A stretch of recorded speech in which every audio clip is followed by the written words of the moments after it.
Assalamualaikum warahmatullahi wabarakatuh.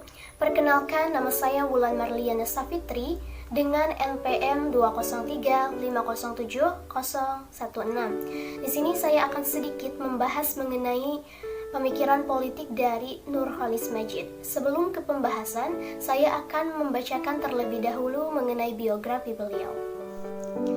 Dr. Nurcholish Madjid MA atau populer dengan sebutan Cak Nur. Beliau adalah seorang pemikir Islam, cendekiawan, dan budayawan Indonesia. Pada masa mudanya, ia sempat menjadi seorang aktivis dan kemudian menjabat sebagai Ketua Umum Himpunan Mahasiswa Islam.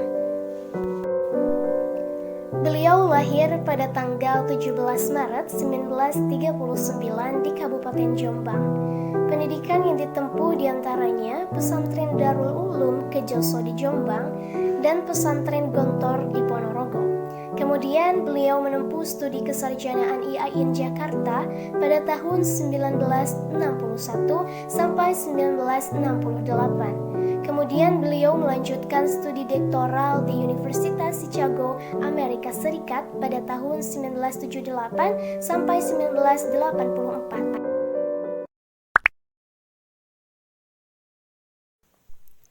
Sejak awal kemunculannya pada tahun 1970-an, Nurcholish menjelma menjadi sebuah fenomena sekaligus menjadi sosok yang kontroversial.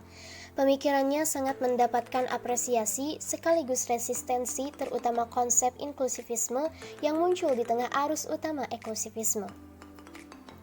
Gaya pemikirannya merupakan campuran yang cukup rumit dan memiliki beberapa perspektif, antara teologi pemikiran keagamaan, analisis politik, dan sosiologi akademisi.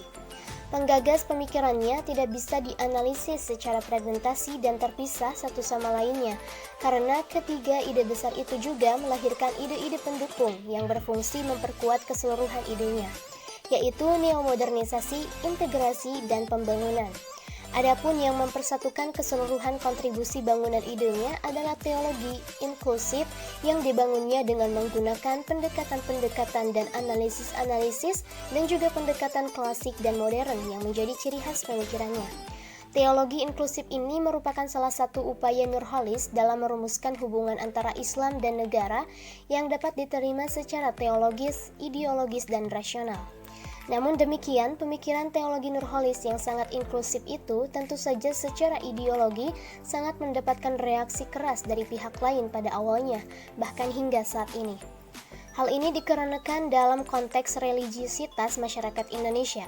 Teologi eksklusif yang berkeyakinan bahwa agama Islam adalah satu-satunya jalan kebenaran dan keselamatan yang sah justru masih menjadi mainstream.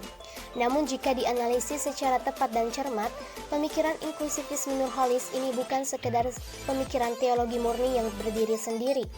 Karena pemikiran ini dibangun dalam konteks sebagai prasyarat untuk menciptakan bangsa yang terbuka. Penolakan yang muncul terhadap pandangan inklusivisme ini disebabkan karena adanya perbedaan pemikiran yang sangat fundamental. Secara sosial politik pada awal digulirkannya tahun 70-an. Inklusivisme dipandang sebagai ide yang membahayakan kehidupan politik umat Islam yang pada saat itu justru masih melekat untuk terus memperjuangkan politik identitas. Masalah inklusivitas ini adalah kelanjutan pemikiran dalam Islam dari pemikiran neomodernisasi ke arah yang spesifik sudah pluralisme. Salah satu gagasan yang dikemukakan oleh Nurcholish Madjid yaitu tentang teologi inklusif, yaitu dengan mencari hal yang universal dalam agama. Konsep teologi inklusif Nurcholish berawal dari pemahaman dan pemaknaan terhadap Islam. Pada dasarnya semua risalah samawi adalah Islam. Dalam hal ini, arti umumnya berarti sikap pasrah diri secara sempurna ataupun sikap tunduk dan patuh terhadap perintah Allah. Secara umum, pemikiran teologi inklusif Nurcholish Madjid bermula pada pemahaman kepada Islam. Intinya bahwa seluruh risalah samawi yang diturunkan disebut Islam, yang dalam arti umumnya berarti penyerahan diri secara sempurna atau ketundukan penuh kepada perintah-perintah Allah.